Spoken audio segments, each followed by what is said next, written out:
Hello সবাইকে, আসসালামু আলাইকুম। চলে আসলাম আরেকটি ব্লগ শেয়ার করার জন্য আপনাদের সাথে। আজকে শেয়ার করব আপনাদের সাথে আমার জামাইয়ের হাতের বিরিয়ানি। এইখানে 1.5 কেজি পরিমাণের মতো মাংস দিয়েছি, আর এখানে বিরিয়ানি মশলা, তারপর হচ্ছে টক দই। আর এই বিরিয়ানি মশলা হচ্ছে বোম্বাই বিরিয়ানি মশলা, এটা হচ্ছে পাকিস্তানি ব্র্যান্ড। এই মশলাটা খুবই ভালো, অনেক টেস্টি, এটা নাকি পৃথিবীর বিখ্যাত একটা মশলা। আর এখানে অল্প পরিমাণ আদা রসুন।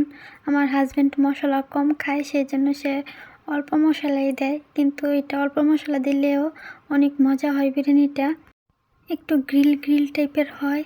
আমি অন্যভাবে রান্না করি, আমার হাজব্যান্ডই আরেক রকম রান্না করে। এখানে সে সব কিছু অল্প অল্প করে দিয়ে নিতেছে মশলা। এখানে সম্ভবত ধনিয়ার গুঁড়া, জিরার গুঁড়া, অল্প একটু হলুদ, একটু মরিচ দিয়ে দিতেছে ওর পরিমাণ মতো। তো এই বিরিয়ানিটা খেতে আমাদের লোকাল যে বিরিয়ানিগুলো আছে ওইগুলোর মতো না, টেস্ট একটু অন্যরকম। আর এই বিরিয়ানির মশলার কথা কি বলবো, এত মজার মশলা। এই বিরিয়ানির মশলাটা ও সবসময় বাংলাদেশে নিয়ে যেত। আমি যখন বাংলাদেশে থাকতাম তখন আমি মশলা প্রেমে পড়ে গেছিলাম। তারপরে সব কিছু মশলা দেওয়া হয়ে গেছে, এখানে ভালো করে সব কিছু মিশিয়ে নিতেছে। এই মশলার দামটাও একটু বেশি। আগে সম্ভবত ছিল বাংলাদেশের টাকা 500 টাকা, এখন 700-800 টাকার মতো হয়ে গেছে। আর এখানে অলিভের তেল দিয়ে দিছে।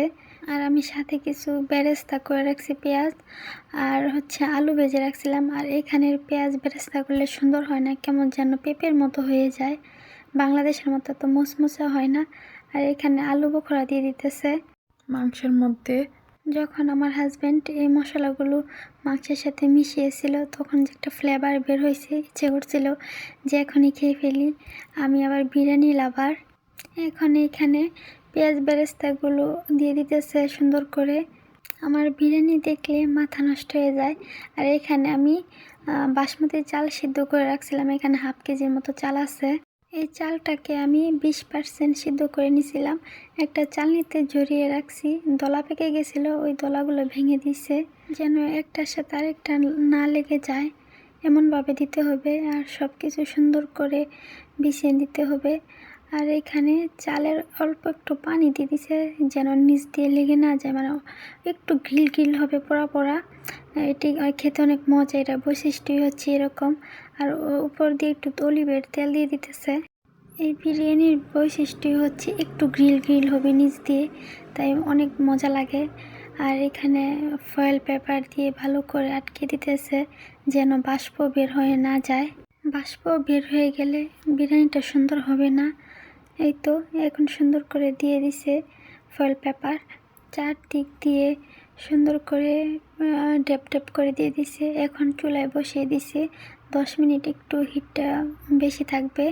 তারপর হচ্ছে অল্প করে দেব, একদম লো হিটে দিব। এই তো 30 মিনিট পরে দেখেন বিরিয়ানি হয়ে গেছে। টেনটেনা। আমি তখন হাসতেছিলাম আর বলতেছিলাম বিরিয়ানিটা আনবক্সিং করা হলো, তখন আমার খিদেটা যেন আরও বেড়ে গেছে, দ্বিগুণ হয়ে গেছে এমন লাগতেছে। কারণ বিরিয়ানির এত সুন্দর ফ্লেভার বের হয়েছে, গড় যেমন পুরোটা মোমো করতেছে। এখন একটা চামচের সাহায্যে মাংসগুলো মিশিয়ে নেওয়া হবে, নিচ থেকে উপরে তোলা হবে। এই দেখেন মাংস কতটা সিদ্ধ হয়েছে, একদম ভেঙেই গেছে আর এত সফট। আর ওয়াও, মাশাল্লাহ, অসাধারণ হয়েছে।